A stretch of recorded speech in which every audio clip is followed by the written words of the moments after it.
I have just realised that I didn't record that little rant. It was quite a good one, wasn't it? Oh, well, never mind what you're going to do. That's why you should join me live. Hi, and welcome to the Unashamedly Human podcast, where we explore how we can better understand our thoughts, feelings, and actions, change our results, and feel less alone as we navigate this crazy little thing called life. My name is Emily Chadbourne, and I recorded this episode live in my free Facebook group, Unashamedly Human with Emily Chadbourne. If you're not a member yet, head to the show notes to join this global community, and you'll be able to join me live next week as I record the next episode of Unashamedly Human, the podcast. Make sure you follow me on Instagram too, Unashamedly Emily, and enjoy this episode. Dear Em, recently I've been having a hard time dealing with some people in my life who, although close to me, have such opposing opinions to me. I know they're entitled to their viewpoint, but I feel so disconnected from them and many parts of my community too. I stand for love and inclusivity, and so I find this disconnect upsetting, and I'm not sure what to do about it. I guess my question is, how do I be the embodiment of unity in a world that is so divided?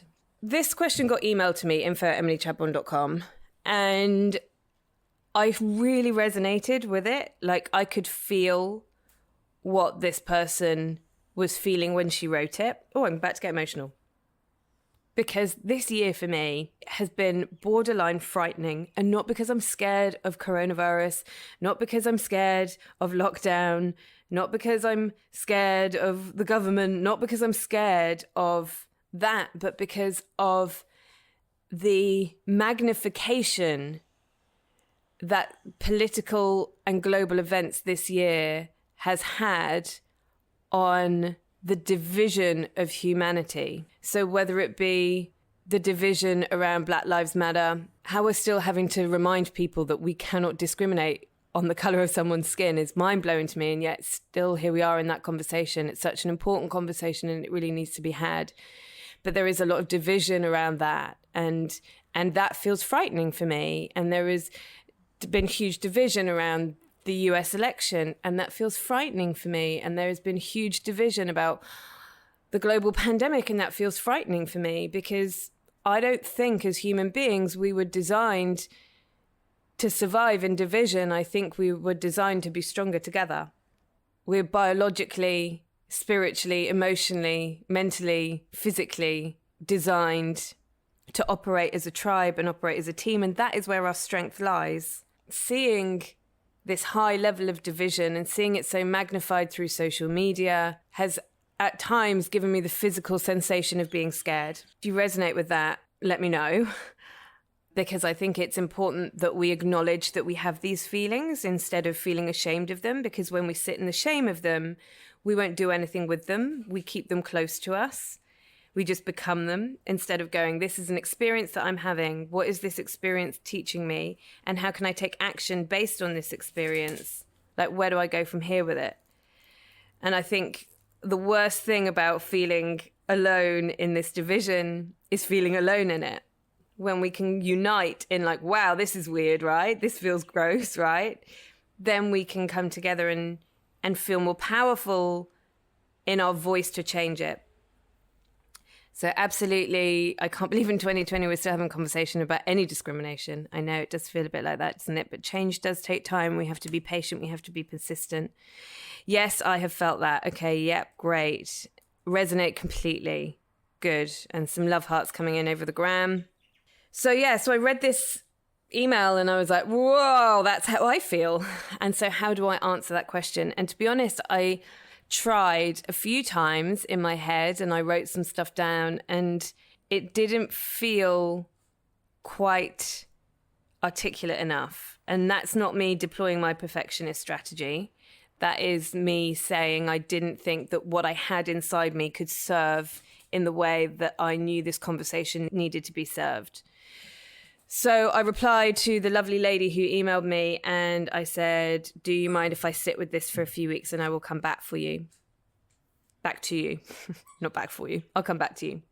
And so I sat with it, and a few weeks passed and a few weeks passed, and obviously the election happened, and all I could see was more division and not less, and there were no answers in that division for me. And then because the universe works on energetics, and obviously this has been the energy that I have been in and the question that I have been asking and the gap that I have been noticing in my own experience, knowledge and wisdom, I happen to be in a sort of, I guess you would call it like a spiritual mastermind last week. What day is it? Thursday. Earlier this week. Yeah, it was earlier this week, beginning of this week, with a couple of really renowned and very grounded, articulate, real spiritual voices of our time. I feel very honored to be able to sit in that group and to be able to learn at the feet of such wisdom. And funnily enough, we all got onto the Zoom chat and the facilitator goes, all right, so today we're going to talk about how do we show up as facilitators of meditation or social change in the face of such division. How do we create unity? How do we become unity in the face of division? And I just sat there pissing myself. I was like, oh, that's hilarious. Thank you. Thank you, universe. And what happened over the next 2 hours was everything that I needed to hear, and gave me a framework and the articulation to now be able not just to answer this question, but also to be able to embody the answer to this question. And I think when it comes to doing this level of, I'm going to call it spiritual work, but really what I mean by spiritual work is it's sitting in the seat of self-awareness and living to the very best of your intent, to your highest integrity. And that's hard. Because, we're all human beings and we're full of our own baggage and we're full of our own triggers and we're full of our own childhood shit. And if you believe in it, which some people do, I don't know where I sit with it, we're also full of our old past lives. Our old karma has come with us. And so, we are heckers, basically, as human beings. And our challenge, should we choose to accept it, I think, is to move through those energetic thoughts and feelings so that we can transcend them and come to a place more and more on a daily basis of love and light and being the energy that we want to see in the world around us. I, this week, have endeavored to live the embodiment of what I heard on Monday so that I can take those intellectual concepts and be them. You can hear something, you can read something, and then you can grasp consciously and mentally the concept of something. But until you take that concept and embody it through action into knowledge and then do that repetitively so that it becomes wisdom, it's kind of not yours. It's just a concept that you have attached yourself to. And so right now I'm speaking from this place of, I know the concept intellectually, and I am going to do my very best to take that concept and through my action create knowledge through my own experience. And then with enough repetition, hopefully one day that will become integrated into me and become wisdom. But that's where I'm sitting with it right now. I'm pretty green to this concept that I want to share with you today. If, like me, you love reading cool stuff, listening to interesting interviews, and hearing funny, quirky stories that feel really relatable, then sign up for my famous Friday emails. They're jam-packed with awesomeness, and if you sign up and you're not into it, you can always unsubscribe. Link in the show notes, and I look forward to being in your inbox on Friday. It's Friday! These are some of the things that came up in this epic discussion about how do we stay in unity when there is such division. Because I think one of the problems that I had when I was thinking about this question is that, number one, I was in fear. And when we're in fear, what do? We try and protect ourselves. Naturally. We feel uncomfortable in a situation, so we try and withdraw from it. So I'm going to withdraw from those people. I've been I tell you what, I have been deleting people off my Facebook, unfollowing people like you wouldn't believe. It's one of the reasons, not the reason, but one of the reasons that I closed my old Instagram account and started a new one. I was just like, I need to choose who is in my field of vision right now. And while I absolutely stand by that action, there was something in that action that made me feel like what I am doing is narrowing my perception and creating my own confirmation bias. I only want to hang out with people like me.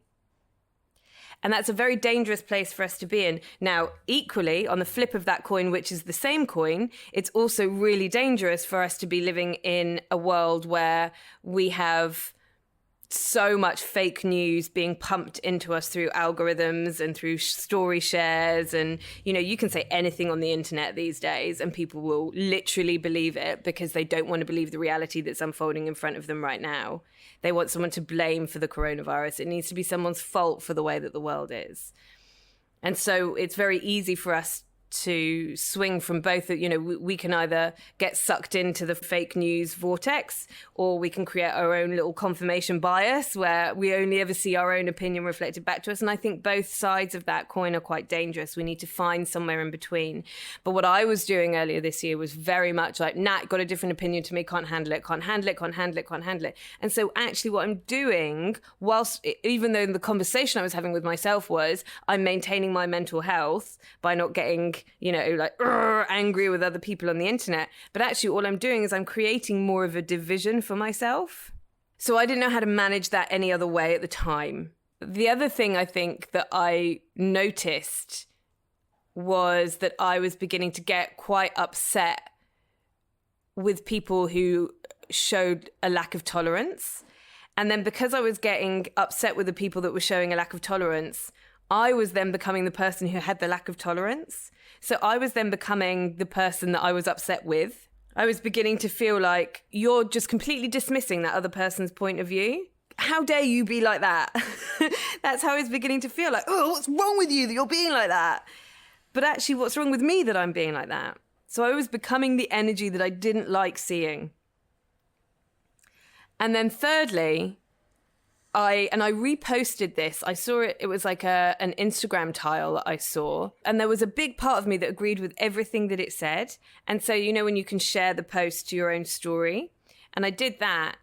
And the moment I did it, I was like, there's something that feels weird about that. And I couldn't work out why. And the post said something along the lines of, and I'm paraphrasing, we can be friends and have different opinions. Doesn't apply if you are.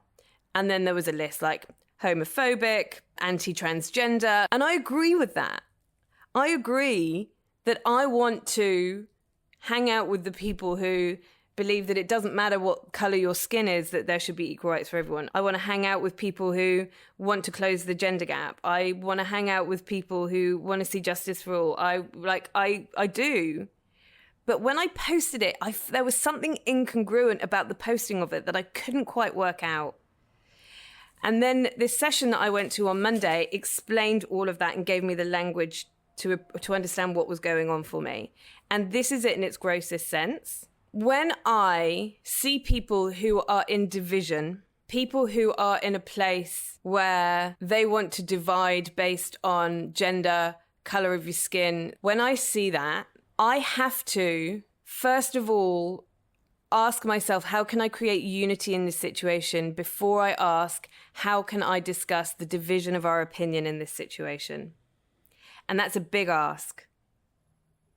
So the moment I reposted that Instagram tile, I created more division. Because that Instagram tile basically said, if you believe this, you and I cannot be friends. You and I have nothing in common. You and I must stay distant from each other. You and I must be at arm's length from each other. I want nothing to do with you. You're not my person. And that is division. That's not unity. Same with deleting all of these people off Facebook because they've got a different opinion to me. That's me contributing to the division. Same as getting intolerant with people who are intolerant with people. That's me contributing to the division. And that's why I think I stalled at answering this question, was because I was still being the division. And I didn't know, I didn't have conscious awareness of it. I could feel it, but I didn't have I didn't quite have the level of conscious awareness to be able to change it or articulate it. So what did I learn on Monday?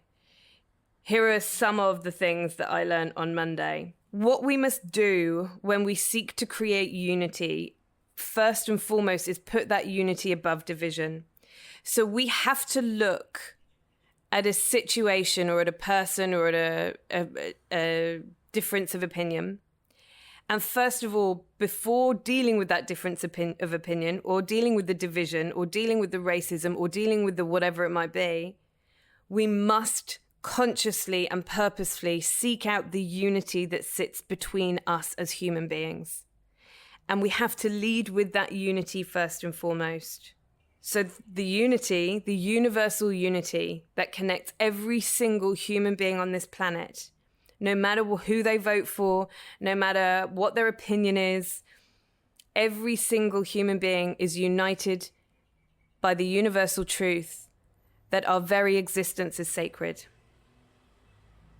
Your existence is sacred. Donald Trump's existence is sacred. And believe me, it's hard for me to say that.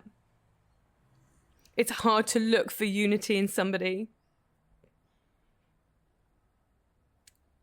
when they preach such hate. But we have to see the unity first.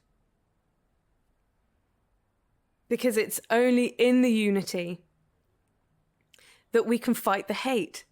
So first and foremost, we have to honor our sense of belonging before we honor the difference of opinion. So we must seek out what is universal, and that universal is sacredness of human life. And our connection in that unity has to be put before opinion. Connection is more important than opinion.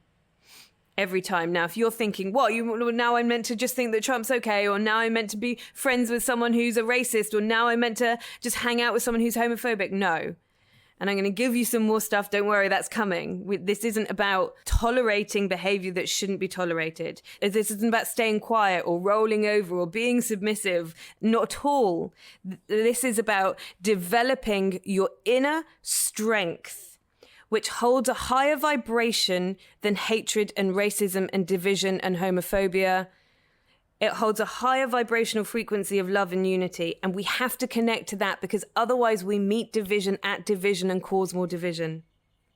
I didn't say this was easy, but I think it's necessary. Okay, so how do we do that?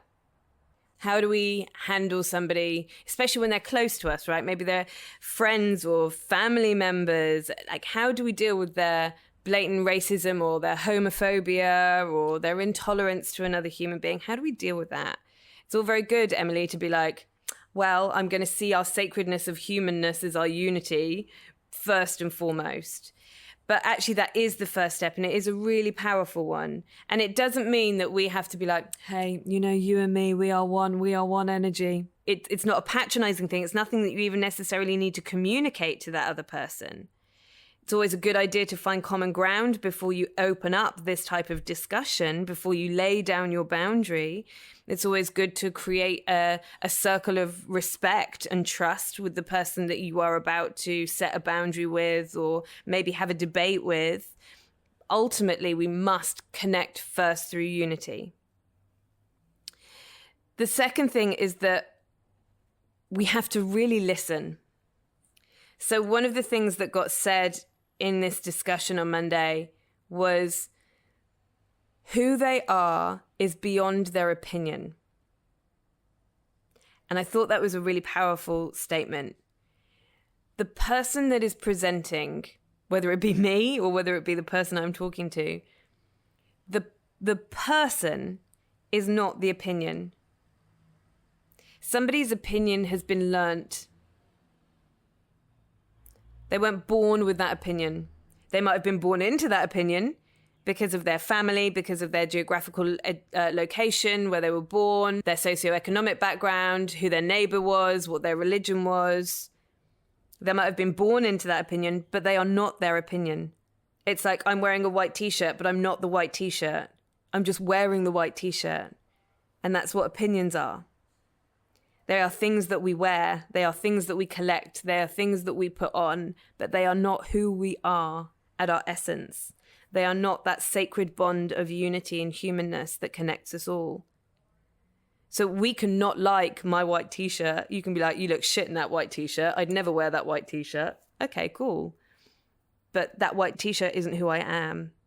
And so when we are engaging with somebody who is wearing an opinion that doesn't suit us, that we would never wear, that we don't even want in our wardrobe, we wouldn't even let it in our house, we have to see that beyond the white t-shirt of opinion, they are human. And then we need to get really curious about, why did you pick that white t-shirt? What happened? What happened in your morning this morning, Emily Chapbourne, that you woke up and went, I'm going to go and I'm going to select that white t-shirt from my drawer and I'm going to wear it. Like, wow, how did that happen? Because that is something I couldn't even fathom doing in my own life. I couldn't even begin to consider picking up that white t-shirt and putting it on. So what happened that made you do that? And then we get really curious. And instead of going in and being like, I need to change your opinion so that I can feel safe in my own being. I see that you're a human being. Excellent. Unity, connection, great. But hang on a minute, you're wrong. Instead of doing that, we need to go, that's so interesting. What's made you think that? Where did you get that from? And not because we are opening ourselves to be swayed into their opinion, but because something might come out of that conversation that gives that person even more humanity and maybe gives us the opportunity to know them better and to be able to help them in a way, never unsolicited, always with, I've observed something. Do you mind if I share it with you? That's really interesting. I've just had a thought. Do you mind if we share that together? We always ask for permission. You will find out a lot about how somebody is if you just shut the fuck up and listen to them. And sometimes when people don't have their defenses up because you're wrong, no, you're wrong, no, you're wrong, you don't know what you're talking about, I read it on Facebook. When we diffuse that situation and come from a place of unity, love, connection first and foremost, and then a genuine sense of curiosity and imagination, like what's going on that you think that, man? What's happened in your life? We will find out so much about that other person, and that other person might even find out something about themselves. And in the seat of self-awareness, we can change. We can't change outside of that seat. We must be in a place of self-awareness. And quite often people will just pick up opinions and they will wear shit clothes and they don't even think about it. It's because that's what everyone around them thinks and that's what their parents have taught them. And sometimes when they get the chance to look in the mirror by us standing in front of them in a place of love and compassion and not in a place of increased division, they will see themselves and go, wow, what the fuck am I wearing? And sometimes they won't. But they will get more attached to what they are wearing when someone tries to come up and rip it off them. If you came up to me now and tried to rip off my t-shirt, I'd be like, hey, what are you doing? I would fight for my t-shirt. But when you put a mirror up in front of me with grace and compassion and love and understanding, well, then I might just see a glimpse of myself in a way that I've never seen myself before. And that works both ways. Be prepared to look when you listen.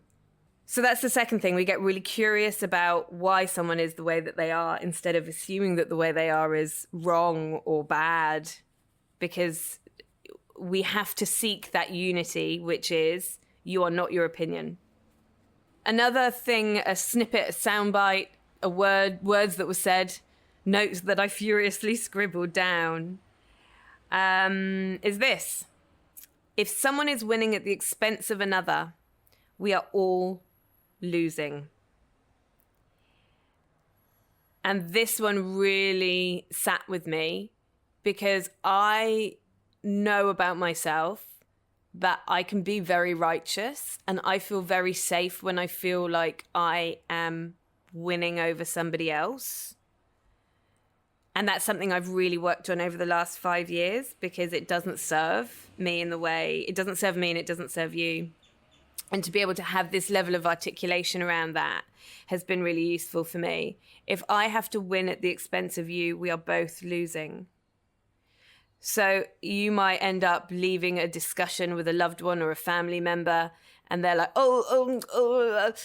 because, you know, you've argued your way into sort of like beating them into this level of frustration where they don't even know what they were talking about in the first place anymore. And maybe you've exposed the big gap in their knowledge or their education, or you've exposed their ignorance in some way, or, you know, what they are saying isn't substantiated, or you feel like, I got ya. You don't know anything. No one is winning. You haven't won. We're trying to fight our way to unity instead of love our way to unity.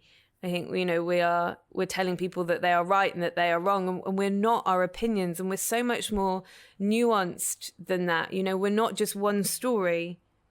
We're not. We are so many versions of ourselves, and we operate on a scale. I was listening to a really interesting podcast yesterday about race and the conversation that white people are having about race, and how we kind of assume that because we are not blatantly racist, we are not overtly racist, that we are not racist. But how the nuances of racism sit with all of us in some capacity. And until we are courageous enough and brave enough to recognize those nuances in ourselves, we will never create the social change that needs to be changed. We can't just blame the white supremacists. Like, how often do you sit in silence? How often do you say, well, that I don't really understand that. That's not my culture. I don't really get it. And that is in itself a form of micro-racism. I thought it was really interesting and quite confronting for me to hear, if I'm going to be completely honest, because it really made me think about how I am racist. Now, I would never call myself racist because I'm not a white supremacist. But you have to ask yourself, how is your unconscious bias manifesting itself in these really subtle ways? And I think that's a conversation that we all need to be having with ourselves. I think that works in this context because when we see someone with a different opinion, we immediately tend to assume that they are the enemy, that they are the bad guy, that we need to defeat them. But again, that is creating this paradigm where if you lose and I win, then good reigns over evil. But that's not how human beings work. We are so much more nuanced than that. We have so many more scales that we operate on than that kind of dichotomous right, wrong, good, bad, positive, negative, racist, not racist. The scale is so much more peppered. And so when we are in these conversations, we are never trying to win. We are trying to unite. And it is when we both win, when we both have a shift, when we both acknowledge that we have work to do, when we both come together to this place of genuine connection, that we can create real sustainable change. And that means self-reflection as well. I can't be winning at the expense of you and win, because that's division, that's not unity. And it's such a huge concept. And I'm not saying it's going to be easy to embody at all, because I know my righteousness. I connect to it on a regular basis. And so that's going to be a huge one for me to embody. And I'm not expecting myself to get it right, but I'm expecting myself to try. And over time, with enough experience and enough fucking it up and enough reflection and self-awareness, maybe I will get closer to being able to create environments and conversations where we all win, because we all learn something about ourselves and dismantle a little bit of our own prejudices and our own biases in that conversation. And I don't think this shift is going to happen in my lifetime. I don't think the global shift is going to happen in this generation, but I think we have to start laying the foundation of that. I want to be a forefather of that change for sure, foremother. And now I want to talk about boundaries, because you might be thinking, well, this all sounds like I need to stand in front of my racist cousin and listen to what they have to say and not disagree with them. And that's not what I'm saying at all. Your opinion matters. We must speak our opinion. We must create the change, the systematic change. But what we can't do is be in division in that change. I think we need to be in unity in that change. So what does that look like? Would you like daily text messages of support, positivity and love sent personally from me straight to your phone? Then sign up for Wake Up With Em. It's the affirmation service you didn't know you needed. The first month is free if you follow the link in the show notes. Good morning. You're awesome. It's about creating boundaries and understanding and developing our own sense of empathy and our own willingness to see ourselves in this conversation and to live greatly by demonstration. So we can have a conversation. Let's take the example of a cousin. Let's say you've got a cousin, you're relatively close to that cousin. Your cousin has, in 2020 started talking about, some concepts that you don't agree with, whatever it might be. Maybe they're a huge conspiracy theorist. Maybe they're a Trump supporter. Maybe they've shown themselves to be racist in a way that you didn't even know that they were. And that feels really confronting for you. And you don't want to be around that. And you also don't want to just let that go, right? You're not going to be like, hey, it's fine that you have that opinion, because it's not fine that you have that opinion. So again, remembering all of the things that we've previously learned, which is we must be the embodiment of unity and not create more division. So we find the thing that holds us united, which is the sacredness of being a human being. We recognize that opinions are created. They are not part of who we are. They are the things that we own, the things that we wear, the protection maybe that we have. The thing that separates us from the outside world is the opinion that we put in between us. And then we remember that, we don't want to win against this person, that we want to be able to learn with this person. That doesn't mean we tolerate this person's behavior. And so boundaries go like this. When people come to me about boundaries, I quite often find that they have this impression that a boundary is about like saying no to somebody. It's about pushing someone away. It's about having someone at arm's length. It's about creating division, right? Like, my boundary means that you need to move away from me. I'm going to say no to you, which increases division. However, I don't think it really works like that. I think boundaries are about communicating effectively to somebody what is okay for you in your experience of being a human being. So again, we never abandon the intent of unity, but we can take a step back and create a boundary so that we maintain our own mental health and maintain our own energetics, so that we can, as much as possible in our communities, families, and friendship circles, create more unity. So that might be, having a conversation with your cousin and getting really interested and getting really curious, and then saying, hey, there is something that I would love to communicate to you. Would that be okay? And again, we always ask for permission, and that would be yes. And then you would say something along the lines of, in my own experience, and this is where I'm kind of like what I'm considering at the moment. We never speak in absolute truths either, because it sounds really confronting to people. It's like, you're wrong. That's an absolute truth. You would say something along the lines of, something to really consider, or something that I choose to really consider as an idea is this. All people, regardless of color of skin, are as sacred as the next person. And that's something that I choose to experience in my life, because it makes me feel loved and connected and belonged to the whole globe, instead of feeling angry and sad and worried and in fear. So you would present it like that. And then you can go one step further and say, because I really value our friendship and our relationship as cousins, I think right now, because we are in such differing experiences of this world, it would be a good idea that we take a little bit of time to really recalibrate with ourselves individually before we come back to try and create this and maintain our relationship. Because the last few times we've been together, all we've done is argue. And I don't want to argue with you. I love you more than the opinion that you hold of Black people, of transgender people, of queer people, of whatever it might be. I love you more than the opinion that you hold. And as a result of that love, I think it would be a really good idea that we spent a little bit of time apart and began to really reassess how we communicate our opinions, where our opinions have come from, and have that sort of conversation on an individual basis, because I don't want to risk our relationship right now. And I don't think anyone can argue with that. And if they do, waheguru, with love and compassion, and seeing the sacredness of the human in front of you instead of seeing the opinion of somebody in front of you, you continue to do what you need to do in order to maintain your mental health and in order to maintain your vibrational frequency of love. It's hard. I get it. And like I said, I'm at the very beginning of this journey, which is why this particular podcast episode might have sounded a bit clunky and there've been lots of pauses in between my words, because I'm new to articulating this and I'm very new to embodying it.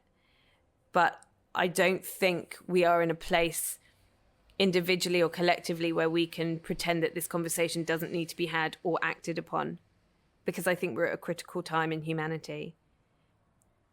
And so my invitation to you would be to just try on some of the concepts that we've covered here today, which is to always choose unity over opinion, and to look purposefully and consciously for the sacredness of humanity, which is the universal thing that unites all of us. The second thing is to get really curious about the opinion that someone holds, and to understand that they are not their opinion. It is something that they wear, much like they choose to wear certain clothes. We don't have to agree with their style. And curiosity and imagination is always key. Why are you wearing that? Why are you thinking that? What's happened in your life that you have created that opinion for yourself? Remembering that if someone is winning at the expense of another, then we are all losing. And just holding that as a truth in your heart when you are in conversation with someone. We don't have to win the argument. We have to unite through connection. And then, of course, the importance of communicating your boundaries and having really healthy boundaries and living the consequence of those boundaries. And that is an individual thing, dependent on person, context, experience, relationship, all of that kind of stuff. You know, there are people who persistently push my boundaries, and there is a consequence to that, which is I no longer interact with you. Now, I have to be sure about the consequence of that boundary. It's a bit like saying to a 2-year-old, no, don't touch that, don't touch that, don't touch that, don't touch that, don't touch that, or I'll take your toy away. And then they touch it again, and you don't take the toy away. And then you've got a brat as a kid. That's your responsibility as a parent. That's not your child's fault. And that's how we need to understand that everybody who moves within our energetic vibrational frequency, we are always telling them how they can and cannot act around us. We are not telling them that they are not allowed to wear the t-shirt that they're wearing. They're not to have the opinion that they are having. But we are always, through our own embodiment of what we believe to be true, we are always showing people how to act around us. And what you may very well find is that when you genuinely step into the embodiment, the knowledge, and the wisdom of this concept of I choose unity over division every single time, and when you begin to embody that on a vibrational level, that there are going to be some people in your social network who and they won't have conscious understanding of why, but for whatever reason, they'll just want to hang out with you a bit less. And not because you're up yourself, not because you are, holier than anyone else, not because you are more spiritually evolved than them, not because you're a wanker, but they'll just be something. They'll just be like, oh, that person's like, people who are in that much fear and hate kind of don't like being around people who are in that much love and compassion. And so you may very well find it's not even a conversation you need to have. That the people that can't handle that level of I choose unity over division might just not show up on your news feed or not call as much. And love and compassion for that, all good. So, I trust that was a good one. Yeah, Cara, so in the hub, we talk a lot. There's a whole thing about boundaries and about how we maintain boundaries, both in romantic relationships, but also just in general. I have a 6-step process to creating a healthy boundary, which I share with my hubsters. Boundaries are a really, really important part in the relationships that you have with people. If you don't have healthy, solid boundaries, and this is how boundaries is such an important thing. If you don't have healthy, solid boundaries with other people, you will be in the resentment of other people. Resentment is division, it's not unity. So if you really love someone, the best thing that you can do is have healthy boundaries with them. If you don't care so much, don't worry about it. But a healthy boundary allows you to sit in love and compassion with someone instead of anger and resentment with them. And anger and resentment is a division. Love and compassion is unity.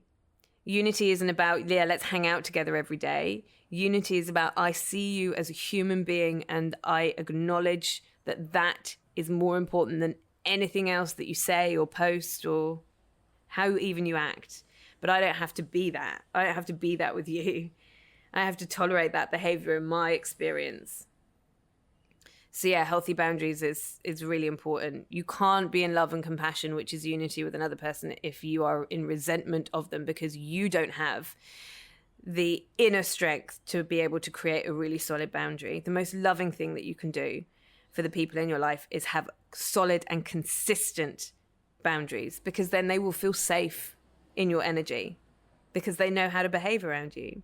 All right. I trust that has been useful. I'm just going to jump into more questions. It was a really big concept. So numbers really dropped throughout that podcast recording, which is absolutely fine. It happens. Normally I maintain my numbers. People tend to jump on and listen the whole way through, and they haven't with this one. So maybe that's just some feedback for me. But I really trust that if you're still listening, that you are ready to embody this message, and you are. So thank you for staying with me, and thank you for listening. I get it, a feeling I've always had, but this is the first time I've heard it explained. Wow, awesome, amazing. Try to come from a place of love and understanding for all. It's a good place to start. With enough daily practice, it does become easier. Yeah, absolutely. And it is. It's practice. You're not going to get this right. I'm not going to get this right. I'm going to have moments where I'm like, you're an idiot. Of course. But then I have to just correct back into the seat of self-awareness, breathe, give myself some space, get curious about myself and about my reactions and about the opinions that I wear. Because this isn't just a one-way street. This is, unity is about symbiosis. It's about recognizing that we are dancing an energetic dance with each other. And I am as much part of that dance as the person next to me. I love you more than your opinion. I love this. Yeah, isn't it good? Very useful. Thank you. You're welcome. Oh my God, amazing. Awesome. Thank you. You're welcome. I believe it's a huge conversation. Yeah, it is a massive conversation. That's it for today's episode. I trust you loved it. And remember, you can join me as I record these episodes live. All of the details are in the show notes. If you love this episode, I'd really appreciate you sharing it on your socials. And please tag me, Unashamedly Emily. You can also share it through Spotify. And if you're listening on iTunes, then please rate and review. It really helps other people find this valuable content. And as always, nothing beats a good bit of word of mouth. So let your mates know all about this podcast. If you're interested in joining my global coaching community, the Unashamedly Human Hub, check out the link in the show notes. See you in the next episode, and keep being brave.